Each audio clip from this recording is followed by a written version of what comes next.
সম্মানিত ভাই বন্ধুগণ, বান্দার কোন আমলটি, কোন কাজটি তার মালিক কি আল্লাহ সুবহানাহু ওয়া তাআলাকে সবচেয়ে বেশি আনন্দ দেয়, সবচেয়ে বেশি আল্লাহ সুবহানাহু ওয়া তাআলা খুশি হন বান্দার কোন আমলে? এই প্রশ্নের উত্তরে আমরা অনেকেই হয়তো নামাজ বা সালাতের কথা বলবো, অনেকেই যাকাত বা সাদকার কথা বলবো, অনেকেই হয়তোবা আমরা মা বাবার প্রতি সদ্ব্যবহারের কথা বলবো, আমরা হয়তো অনেকেই আত্মীয় স্বজনের সাথে সম্পর্ক রক্ষা বা স্থাপনের কথা আমরা বলবো, অনেকেই হয়তো আমরা সিয়াম বা অন্য কোনো আমলের কথা বলবো। কিন্তু না বন্ধু, আল্লাহ সুবহানাহু ওয়া তাআলার কাছে সব আমলই প্রিয়, পছন্দনীয়, এতে কোনো সন্দেহ নেই। কিন্তু আল্লাহর পছন্দনীয় কাজের ভেতর সবচেয়ে যে আমলটি আল্লাহকে সবচেয়ে বেশি আনন্দ দেয়, সবচেয়ে বেশি আল্লাহ তাআলা খুশি হন, তার বর্ণনা এসেছে সহিহ মুসলিমের একটি বর্ণনা, যেটি বর্ণনা করেছেন আনাস বিন মালিক রাদিয়াল্লাহু তাআলা আনহু। নবী সাল্লাল্লাহু আলাইহি ওয়াসাল্লাম সেই হাদিসে আমাদেরকে একটি উপমার মাধ্যমে বিষয়টি বুঝিয়েছেন। তিনি বললেন, এক ব্যক্তি সফর করেছে কোনো একটা মরুভূমির পথে। তার সাথে যে সওয়ারি ছিল, বাহন ছিল, ঘোড়া কিংবা ওট অথবা গাধা তার পিঠে, সেই ব্যক্তির দানা পানি, তার সফরের সমস্ত পাথেয় প্রয়োজনীয় জিনিসপত্র ছিল। কোনো এক জায়গায় তিনি বিশ্রামের জন্য যাত্রা বিরতি করলেন, শুয়ে পড়লেন। ঘুম থেকে জেগে দেখলেন তাঁর সে সওয়ারি সমস্ত দানা পানি সবকিছু নিয়ে উধাও হয়ে গেছে, নিরুদ্দেশ হয়ে গেছে। তার কোনো খোঁজ খবর পাওয়া যাচ্ছে না। ডানে বামে, সামনে পিছে, চতুর্দিক তিনি চেয়ে দেখলেন, কোথাও তিনি তার সে সওয়ারির কোনো নাম গন্ধ লেশ মাত্র তিনি পেলেন না। নিরুপায় হয়ে নিরাশ হয়ে গেলেন। আশা ছেড়ে দিলেন যে তাঁর সে সওয়ারি আর ফিরে আসবে, অথবা তাঁর সে দানা পানি তিনি পাবেন এবং তা দিয়ে তাঁর জীবন নির্বাহ করবেন। ক্ষুধায় কাতর হতে হতে দুর্বল থেকে দুর্বল হয়ে পড়লেন। একটি পর্যায়ে কোনো এক গাছের নিচে তিনি শুয়ে পড়লেন, মৃত্যুর জন্য অপেক্ষা করছেন যে এই মরুভূমিতে, জনমানব শূন্য মরুভূমিতে কোনো লোক এসে আমাকে বাঁচাবে, কেউ এসে আমাকে আশ্রয় দিবে, কেউ সাহায্য করবে। এই আশা একান্তই দুরাশা ছাড়া কিছুই নয়। সেজন্য তিনি মৃত্যুর জন্য অপেক্ষা করছিলেন এবং এক পর্যায়ে তার ঘুম বা তন্দ্রা এসে গিয়েছিল। হঠাৎ করে তিনি চোখ মেলে দেখলেন যে তার সে সওয়ারি সমস্ত দানা পানি সবকিছু সহকারে হাজির হয়ে গেছে। প্রিয় বন্ধু, এই লোকটি তার জীবনের সবচেয়ে এই কঠিনতম মুহূর্তে তার সেই সওয়ারিকে ফিরে পেয়ে যতটা আনন্দিত হন, যতটা খুশি হন, তার মাত্রাটা কি হতে পারে নবী সাল্লাল্লাহু আলাইহি সাল্লাম উপমা দিয়ে আমাদেরকে বুঝিয়েছেন। লোকটি খুশি হয়ে আনন্দের আতিশয্যে বলে বসলো আল্লাহ সুবহানাহু ওয়া তাআলাকে লক্ষ্য করে, হে রব, হে আল্লাহ, আনতা আবদি ওয়া আনা রব্বুক, অর্থাৎ আমি তোমার মালিক, আমি তোমার রব, আর তুমি আমার গোলাম। আল্লাহকে বলছে, অর্থাৎ আনন্দের আতিশয্যে অতিমাত্রায় আনন্দিত হয়ে তিনি খেই হারিয়ে ফেলেছেন, উল্টো বলে ফেলেছেন। বলার কথা ছিল আল্লাহ সুবহানাহু ওয়া তাআলাকে লক্ষ্য করে, হে আল্লাহ, আনতা রব্বি ওয়া আনা আবদুক, আল্লাহ আপনি আমার রব, আমি আপনার গোলাম। শুকরিয়া আদায় করে আল্লাহকে এই কথা বলার কথা ছিল, কিন্তু তিনি উল্টিয়ে ফেলেছেন। অর্থাৎ আল্লাহকে গোলাম এবং নিজেকে রব বলে তিনি মন্তব্য করলেন। এটা হলো আনন্দের আতিশয্যে লোকটি এরকম করে ফেলেছেন। এই লোকটি যেরকম আনন্দিত হয়, তার আনন্দের মাত্রা, তার আনন্দের সীমা পরিসীমা যেরকম পৃথিবীর যে কোনো আনন্দকে ছাড়িয়ে চলে যায়, জীবন ফিরে পাওয়ার আনন্দটা যত বেশি। একজন মানুষ যখন আল্লাহর কাছে তওবা করে ফিরে আসে, কোনো অপরাধ কর্ম ছেড়ে দেয়, কোনো গুনাহ আল্লাহকে সন্তুষ্ট করার জন্য ছেড়ে দেয়, আল্লাহর ভয়ে যখন সে সুন্দরের পথে ফিরে আসে, আল্লাহর নির্দেশের পথে ফিরে আসে, আল্লাহর হুকুমের পথে ফিরে আসে, কোরআন এবং সুন্নাহর দিকে ফিরে আসে, নফস এবং প্রবৃত্তির তাড়না থেকে ফিরে আসে, নবী সাল্লাল্লাহু আলাইহি ওয়াসাল্লাম বলেন, লাল্লাহু আশাদ্দু ফারহান বিতাওবাতি আবদিহি হিনা ইয়াতুবু ইলাইহি। বান্দা যখন আল্লাহর কাছে তওবা করে ফিরে আসে, আল্লাহ তাআলা এই ব্যক্তিটির চাইতে বেশি আনন্দিত হন। এই ব্যক্তিটি তার সওয়ারিকে, তার দানা পানিকে, তার জীবনকে ফিরে পেয়ে যতটা আনন্দিত হন, আল্লাহ সুবহানাহু ওয়া তাআলা বান্দা যখন ফিরে আসে তওবা করে, বান্দা যখন তার ভুল বুঝতে পারে, যখন লজ্জিত হয়, যখন অনুতপ্ত হয়, যখন সে আল্লাহর রহমতের কোলে চলে আসে, যখন সে আল্লাহর কাছে আশ্রয় নেয়, যখন সে লজ্জায় মাথা নত করে চোখের পানি ছেড়ে দেয়, ফিরে আসে সুন্দরের পথে, পরিচ্ছন্নতার পথে, আল্লাহ সুবহানাহু ওয়া তাআলা তখন এত বেশি খুশি হন যে খুশিটা ওই ব্যক্তির জীবন ফিরে পাওয়া খুশির চাইতে বেশি। প্রিয় বন্ধুগণ, সহিহ বুখারীর এক হাদিসে আসছে, নবী সাল্লাল্লাহু আলাইহি ওয়াসাল্লাম বলেন, ওয়াল্লাহি ইন্নী আস্তাগফিরুল্লাহ ওয়া আতুবু ইলাইহি ফিল ইয়াউমি আকসার মিন 70 মাররা। আমি প্রতিদিন 70 বারের চেয়ে বেশি আল্লাহর কাছে তওবা ইস্তেগফার করে থাকি। অথচ আল্লাহ সুবহানাহু ওয়া তাআলা তার পূর্বের পরের সমস্ত ভুল ত্রুটি সবকিছুকে অগ্রিম ক্ষমার ঘোষণা দিয়ে দিয়েছেন। তারপরেও নবী সাল্লাল্লাহু আলাইহি ওয়াসাল্লাম তওবা করে, তওবার মাধ্যমে আল্লাহকে খুশি করার যে বিরাট এক সুযোগ, শুধু খুশি নয়, আল্লাহকে সবচেয়ে বেশি আনন্দ দেওয়ার যে বিরাট সুযোগ তার হাতে ছিল, সেটা তিনি হাতছাড়া করেননি। প্রিয় বন্ধু, আসুন তওবা করি।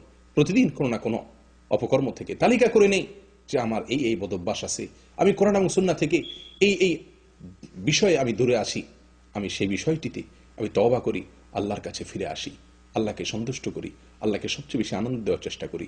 ওলামায়ে কেরাম বলেন, জান্নাতি লোকের একটি অন্যতম বড় লক্ষণ হলো তারা কোন অপরাধ হয়ে গেলে ব্যাকুল হয়ে যান, অস্থির হয়ে যান, পাগল পরা হয়ে যান, চোখের পানি ছেড়ে দেন, লজ্জিত হন, আয়নায় নিজের চেহারা দেখতে নিজের প্রতি নিজের ঘৃণাবোধ হয়, লজ্জাবোধ হয় যে আমি আমার আল্লাহকে অসন্তুষ্ট করেছি, আমি বড় অবাধ্য, আমি বড় নিমুখ হারাম। প্রিয় বন্ধু, আল্লাহকে সন্তুষ্ট করার সবচেয়ে শর্টকাট পথ, সবচেয়ে সহজ পথ, আল্লাহকে আনন্দ দেওয়ার সবচেয়ে সেরা উপায় আল্লাহর কাছে তওবা করা। আল্লাহ সুবহানাহু ওয়া তাআলা বলেন, ইন্নাল্লাহা ইউহিব্বুত তাওয়াবিন ওয়া ইউহিব্বুল মুতাতাহহিরিন। যারা তওবা করে আল্লাহ সুবহানাহু ওয়া তাআলা তাদেরকে ভালোবাসেন, পছন্দ করেন। শুধু ভালোবাসেন, পছন্দ করেন তা নয়, আল্লাহর পছন্দের, আল্লাহর ভালোবাসার তালিকা অনেক দীর্ঘ, কিন্তু আল্লাহকে সবচেয়ে বেশি পুলকিত করার, আনন্দিত করার উপায় হলো তওবা। আসুন তওবা করি, আসুন আমরা ইস্তেগফার করি। আল্লাহ সুবহানাহু ওয়া তাআলা আমাদের সকলকে তওবা এবং ইস্তেগফারকে আমাদের জীবনের অবিচ্ছেদ্য অঙ্গ, অবিচ্ছেদ্য অংশ বানানোর তৌফিক দান করেন। প্রতিদিনের রুটিনে একটি অংশ, একটি সময় আমার জন্য তওবার জন্য লাগে, তওবার কাজে যেন ব্যয় হয়।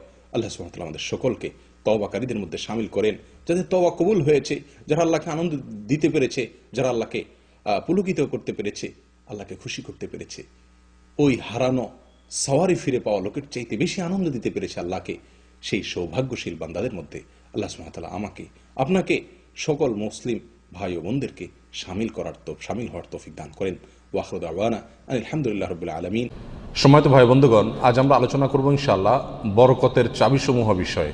বরকত শব্দের অর্থ হলো কল্যাণ বেশি হওয়া, যে কোনো কিছুতে আল্লাহর পক্ষ থেকে কল্যাণ যুক্ত হওয়া, এটা হলো বরকত।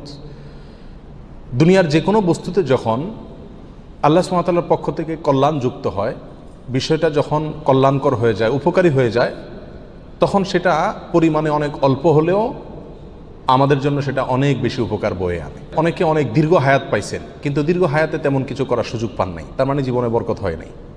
অনেকে প্রচুর পরিমাণ সম্পদ কামাই করেছেন, কিন্তু সেই সম্পদ থেকে কোনো হিসাব খুঁজে পাচ্ছেন না যে কোথায় কি করলেন, বরকত নাই। অনেকে দেখা যাচ্ছে যে অনেক কাজ করেছেন, কিন্তু ফলাফল দেখা যাচ্ছে খুব বেশি একটা দৃশ্যমান না, তার মানে বরকত নাই। এর বিপরীতে দেখা যায় একজন অল্প কামাই করছে, মাশাআল্লাহ, এর ভিতরে সে অনেক কিছু করে ফেলেছে। কারণ হলো তার এই কামাইতে কি ছিল? বরকত ছিল। এই কামাইতে আল্লাহ সুবহানাহু ওয়া তাআলার পক্ষ থেকে কল্যাণ ছিল। অতএব আমাদের জীবনে, আমাদের আমলে, আমাদের রুজিতে, আমাদের ইনকামে, আমাদের সন্তান সন্ততিতে, আমাদের সব কিছুতে আল্লাহ সুবহানাহু ওয়া তাআলার পক্ষ থেকে বরকত আসবে। বেশ কিছু আমল আছে, সে আমলগুলো করলে এগুলোকে আমরা এক কথায় বলতে পারি বরকতের 10টি চাবি। এই চাবিগুলো যদি আমরা ব্যবহার করি, তাহলে ইনশাআল্লাহ বিদিনিল্লাহ আমাদের জীবন বরকতময় হয়ে যাবে। তার ভিতরে 1 নম্বরের চাবি হলো বরকতের ঈমান এবং তাকওয়া। প্রিয় ভাইয়েরা, যখন ঈমান এবং তাকওয়া কারোর মধ্যে থাকে, তখন আল্লাহ সুবহানাহু ওয়া তাআলার পক্ষ থেকে বরকতের বারিধারা তার প্রতি বর্ষণ হতে থাকে। আল্লাহ সুবহানাহু ওয়া তাআলা কোরআন কারীমে বলেছেন, ওয়ালাউ আন্না আহলাল কুরা আমানু ওয়াত্তাকাউ লাফাতাহনা আলাইহিম বারাকাতিম মিনাস সামাই ওয়াল আরদ। যদি কোনো জনপদের লোকেরা ঈমান আনে এবং তাকওয়া অবলম্বন করে, তাহলে আমি আসমান থেকে এবং জমিন থেকে, উপর থেকে নিচ থেকে, উভয় দিক থেকে বরকতের সমস্ত দুয়ার খুলে দেব। সম্মানিত ভাইরা, এই জন্যই দেখা যায় সারা পৃথিবীতে অন্য ধর্মের মানুষেরা, অমুসলিমেরা কোনো কোনো দিক থেকে অনেক বেশি সুখে শান্তিতে আছে বলে আমাদের কাছে মনে হয়, কিন্তু আসলে সুখে শান্তিতে খুব একটা নাই। বিভিন্ন জরিপ বলছে সুসাইড বা আত্মহত্যার পরিমাণ তাদের মধ্যে বেশি। আত্মহত্যা মানুষ তখনই করে যখন সুখের চাইতে দুঃখের পরিমাণ বেড়ে যায়, কিন্তু মুসলমানদের মধ্যে আত্মহত্যার পরিমাণ অনেক কম। মুসলমানরা বেশিরভাগই গরিব, অভাবী, তারপরেও তাদের মধ্যে আত্মহত্যার পরিমাণ কম। এটা একটা আলামত যে তাদের জীবনে কি আছে, বরকত আছে। কারণ ঈমান সামান্য হলেও আছে। আর যার জীবনে ঈমান নাই তাকে দেখবেন যে অনেক আট্টালিকাতে সে আছে, সুখে শান্তির অনেক উপকরণ তার কাছে আছে, কিন্তু আসলে সুখ শান্তিতে খুব একটা সে নাই, কারণ তার জীবনে কি নাই, বরকত নাই। এই জন্য কেউ যদি ঈমান আনে আর তাকওয়া অবলম্বন করে, এই দুটি জিনিস যদি কারোর ভিতরে থাকে, তাহলে আল্লাহ সুবহানাহু ওয়া তাআলার ওয়াদা হলো আসমান এবং জমিন থেকে বরকতের সমস্ত দুয়ারগুলো তার জন্য কি করে দেওয়া হবে, খুলে দেওয়া হবে। এই জন্য ভাই ঈমানকে খালেস করতে হবে শিরক থেকে, কুফরি থেকে, নেফাকি থেকে। শিরক, কুফর, নেফাক এগুলো থেকে ঈমানকে পরিচ্ছন্ন করতে হবে আর তাকওয়া অবলম্বন করতে হবে। তাকওয়া কি? তাকওয়া হলো আল্লাহর ভয়ে যে কোনো হারাম কাজ থেকে বেঁচে থাকা। আল্লাহর ভয়ে যদি আমি হারাম কাজ থেকে বেঁচে থাকার মানসিকতা আমার ভিতরে থাকে, যার ভিতরে যত বেশি থাকবে আল্লাহ সুবহানাহু ওয়া তাআলা তার জীবনকে তত বেশি বরকতময় করে দিবেন। বরকতের দ্বিতীয় নম্বর চাবি হলো যে কোনো কাজের শুরুতে বিসমিল্লাহ বলা। যে কোনো কাজের শুরুতে কি করা? বিসমিল্লাহ বলা। নবী আলাইহিস সালাম বলেছেন, তোমাদের মধ্যে কেউ যখন খানা শুরু করে এবং সে যদি বিসমিল্লাহ বলে, তো শয়তান তার সাথে ওই খাবারে যোগ দিতে পারে না, ভাগ বসাতে পারে না। যেটুকু আছে সেটুকু তার জন্য কল্যাণ বয়ে আনে, কল্যাণ করা হয় খাবার। অনুরূপভাবে কেউ যদি বাসা বাড়িতে প্রবেশ করে বিসমিল্লাহ বলে ঢুকে, তাহলে সেই ঢোকার সময় তার সাথে কি হতে পারে না, শয়তান যোগ দিতে পারে না। অনুরূপভাবে প্রত্যেকটা কাজে বান্দা যখন ভালো কাজে যখন বিসমিল্লাহ বলে শুরু করে, তখন শয়তান সে কাজে আর অংশগ্রহণ করতে পারে না। আর শয়তান যখন ইন্টারফেয়ার করতে পারে না, তাহলে আল্লাহ সুবহানাহু ওয়া তাআলার পক্ষ থেকে সেখানে বরকত আসা খুবই সহজ হয়ে যায়, এটাই স্বাভাবিক। অতএব বিসমিল্লাহর পরিমাণ বেশি বলা। 3 নম্বর বরকতের চাবি হলো ভাই কোরআনে কারিমের সাথে সম্পৃক্ততা বাড়ানো।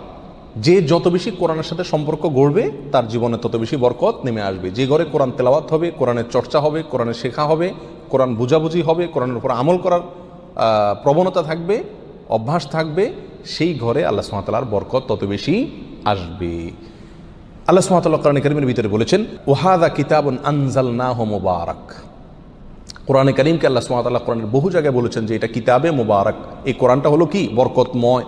অতএব এর সাথে যে যত বেশি সম্পৃক্ত হবে তত বেশি তার জীবন কি হবে? বরকতময় হয়ে যাবে।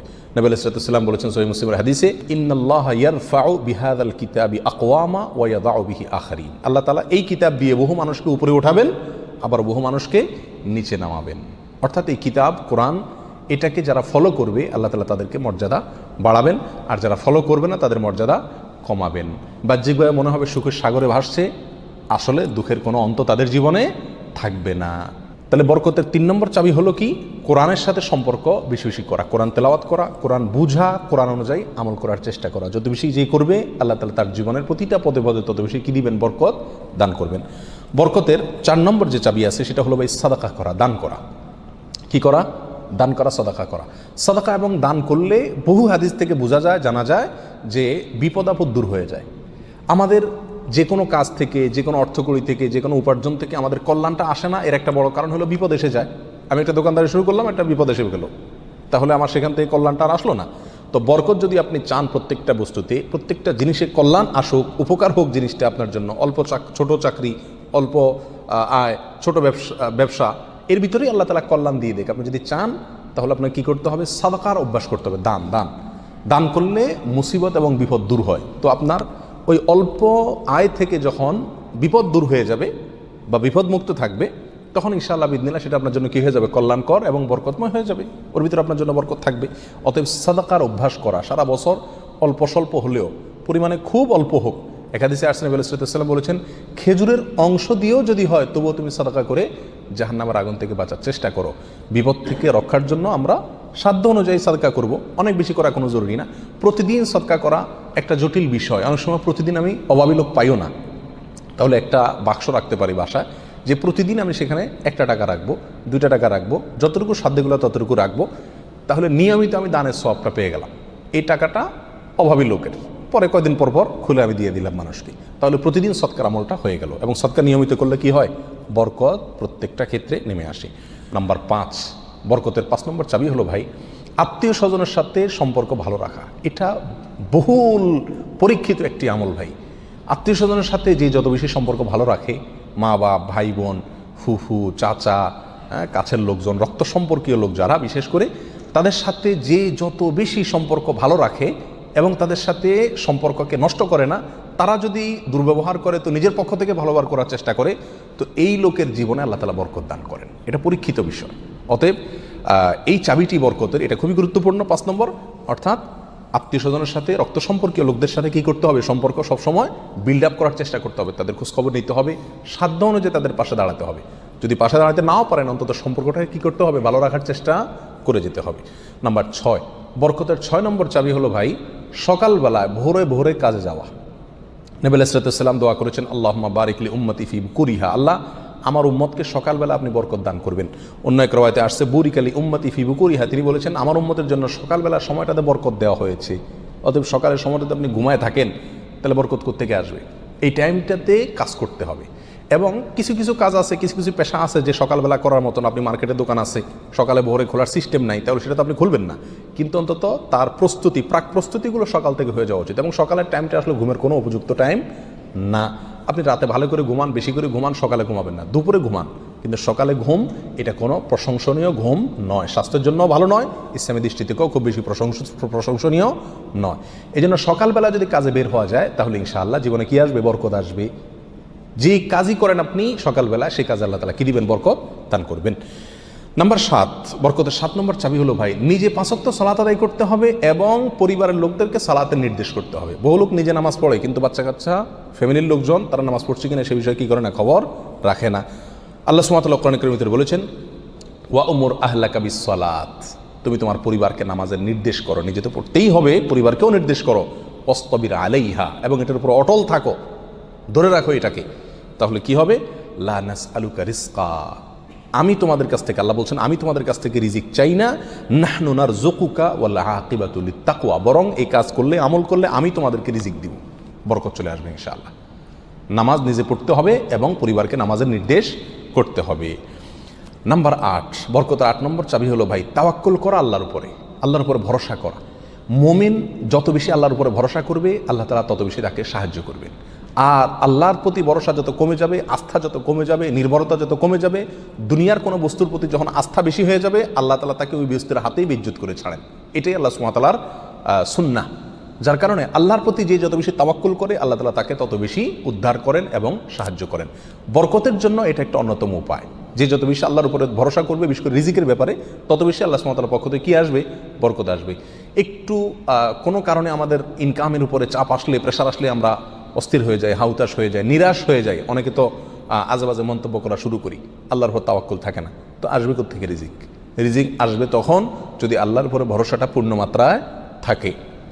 নবী আলাইহিস সালাম বলেছেন, লাউ তাওয়াক্কালতুম আলাল্লাহি হাক্কা তাওয়াক্কুলিহি, আল্লাহর প্রতি যেরকম ভরসা রাখা দরকার, যেরকম আস্থা রাখা দরকার, তোমরা যদি সেই মাপের আস্থা রাখতে পারো, নির্ভরতা আল্লাহর উপরে তোমরা রাখতে পারো, তাহলে কি হবে, লা রাযাকাকুম কামা ইয়ারযুকুত তাইর, আল্লাহ তাআলা পাখিকে যেভাবে রিজিক দেন তোমাদেরকে সেভাবে রিজিক দিবেন। সারপ্রাইজ রিজিক, কল্পনাও করতে পারবে না কোথায় আল্লাহ রিজিকের ব্যবস্থা করে রাখছে। এরকম বরকত জীবনে নেমে আসবে যদি কি করা হয়, আল্লাহর উপরে পরিপূর্ণ তাকওয়া, এই তাওয়াক্কুল অবলম্বন করা হয়। বরকতের জন্য 9 নম্বর আমল হলো বেশি বেশি ইস্তেগফার করা। কি করা ভাই?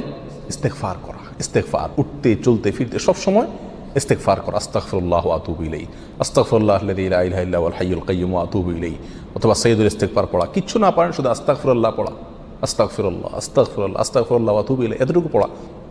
এবং যখন পড়বেন, অর্থ বুঝে পড়বেন, আল্লাহর কাছে ক্ষমা চাচ্ছেন আপনি। আর ক্ষমা চাইলে ক্ষমা চাওয়ার মোড থাকে আলাদা। একটা মানুষের কাছে যখন মাপ চান আপনি, তখন মাপ চাওয়ার মোড ভিন্ন থাকে না। আস্তাগফিরুল্লাহ যখন বলবো, তখন নিজের অপরাধের কথা স্মরণ করে, অথবা আমি যে বহু অপরাধ করি সেই কথাটা মনে করে আল্লাহর কাছে ক্ষমা চাইব। যত বেশি ইস্তেগফার করব, তত বেশি রিজিক আসবে। সূরা নূহের ভিতরে আল্লাহ সুবহানাহু ওয়া তাআলা আল্লাহর নবী নূহ আলাইহিস সালাম সম্পর্কে বলেছেন যে, নূহ আলাইহিস সালাম বলেছেন তার জাতিকে, ফাকুলতু আস্তাগফিরু রাব্বাকুম ইন্নাহু কানা গাফফারা। তিনি বলেন, আমি আমার জাতিকে বলেছিলাম তোমরা তোমাদের রবের ইস্তেগফার করো, তোমাদের রব ক্ষমাশীল। তাহলে কি হবে ইস্তেগফার করলে? 1 নম্বরে তিনি ক্ষমা করবেন, তারপরে ওয়ায়ুমদিদুকুম বিআমওয়ালিন ওয়া বানিন ওয়া ইয়াজআল লাকুম জান্নাতিন ওয়া ইয়াজআল লাকুম আনহারা। সম্পদ এবং সন্তান, পরিবার, এই দুইটা দিয়ে তোমাদেরকে শক্তিশালী করবেন, রিচ করে দিবেন, সমৃদ্ধ করে দিবেন। ওয়া ইয়াজআল লাকুম জান্নাতিন ওয়া ইয়াজআল লাকুম আনহারা, তোমাদের জন্য বাগবাগিচা দিবেন এবং নহর প্রসবন দান করবেন, অর্থাৎ রুজি রুটির বরকত দান করবেন। সম্মানিত ভাই বন্ধুগণ, তাহলে ইস্তেগফার করলে রুটি রুজির বরকত হয়, সম্পদে আপনার বরকত হয়, সন্তানে বরকত হয়, পরিবারে বরকত হয়। অতএব ইস্তেগফার বেশি বেশি করতে থাকতে হবে। নবী আলাইহিস সালাম বলেছেন, মাল্লাজিম আল ইস্তেগফার, যে ব্যক্তি ইস্তেগফারকে ধরে রাখবে, সবসময় নিয়মিত ইস্তেগফার করবে, জাআলাল্লাহু মিন কুল্লি যিকিন মাখরাজা, সকল কঠিন মুহূর্ত থেকে বের হওয়ার জন্য আল্লাহ তাআলা তাকে পথ দেখাই দিবেন। ও কুল্লি হাম্মিন অমিন কুল্লি হাম্মিন ফারাজা, সকল পেরেশানি থেকে আল্লাহ তাআলা তার জন্য প্রশস্ততার পথ দেখাই দিবেন, যদি সে ইস্তেগফারকে ধরে রাখে, এক দুবার পড়া না, নিয়মিত পড়তে থাকে, ধরে রাখে। অতএব বরকতের জন্য বেশি বেশি ইস্তেগফার করতে হবে। 10 নম্বর বরকতের চাবি হলো ভাই, পরিপূর্ণ সালামের ব্যাপক পরিমাণে প্রচলন ঘটাতে হবে, দিতে হবে। সালামের পরিপূর্ণ রূপ হলো আসসালামু আলাইকুম ওয়া রাহমাতুল্লাহি ওয়া বারাকাতুহু। এখানে আমরা সবাই জানি দোয়া করা হয়, আপনার প্রতি শান্তি বর্ষিত হোক, আল্লাহর রহমত বর্ষিত হোক এবং আল্লাহর বরকত নাজিল হোক আপনার প্রতি। তাহলে আপনি যখন কারোর প্রতি সালাম দিচ্ছেন, পূর্ণাঙ্গ সালাম, আসসালামু আলাইকুম ওয়া রাহমাতুল্লাহি ওয়া বারাকাতুহু, তার মানে আপনি কেমন যেন তার জন্য বরকতের দোয়া করছেন, শান্তির দোয়া করছেন। আর হাদিসে আসছে, কোনো মুসলিমের জন্য যদি আপনি বরকতের দোয়া করেন বা যে কোনো দোয়া করেন, তো ফেরেশতা আপনার জন্য দোয়া করে আল্লাহ এই বান্দাকেও আপনি দান করেন। তাছাড়া যাকে সালাম দিবেন তিনিও জবাব দিবেন। আপনি যেহেতু অবারাকাতু পর্যন্ত পড়বেন, তার জন্য উচিত হবে অবারাকাতু পর্যন্ত দেওয়া। সালাম যতটুকু দেওয়া হয় পরিপূর্ণ কমপক্ষে অতটুকু দিতে হয়। অতএব যত বেশি সালাম দেওয়া হবে তত বেশি ফেরেশতা আমার জন্য বরকতের দোয়া করবে, আর যাকে সালাম দিচ্ছি তিনিও করবেন। তাহলে সালামের প্রচলন ব্যাপক পরিমাণে যদি করতে পারি, তাহলে আমাদের জীবনে কি আসবে ভাই? বরকত নেমে আসবে। আর আগেই বলেছি, বরকতের অল্প বেবরকতের বহুর চাইতে উত্তম এবং শ্রেষ্ঠ। আল্লাহ তাআলা আমাদেরকে বরকতের সম্পদ দান করুক। অধিক সম্পদ নয়, বরকতের সম্পদ। আল্লাহ তাআলা আমাদের বরকতের সন্তান দান করুক। অধিক সন্তান নয়, বরকতের সন্তান। কল্যাণ যে সন্তানে আছে সেখানে অনেক বেশি হলো, কিন্তু কল্যাণ তার ভিতরে নাই, উপকারটা নাই, তাহলে এই বেশির কোনো লাভ হলো না। আল্লাহ তাআলা আমাদের গোটা জীবনকে, আমাদের উপার্জনকে, আমাদের সম্পদকে, আমাদের নেক আমলকে, আমাদের সন্তান সন্ততিকে, আমাদের পরিবারকে, পরিজনকে, আমাদের চিন্তা চেতনাকে, আমাদের সব কিছুকে আল্লাহ সুবহানাহু ওয়া তাআলা বরকতময় করে দিন। সব কিছুতে আল্লাহ তাআলা কল্যাণ এবং উপকারিতা প্রচুর পরিমাণে বৃদ্ধি করে দিন। জাযাকুমুল্লাহ ওয়া আখিরু দাওয়ানা আলহামদুলিল্লাহি রাব্বিল আলামিন।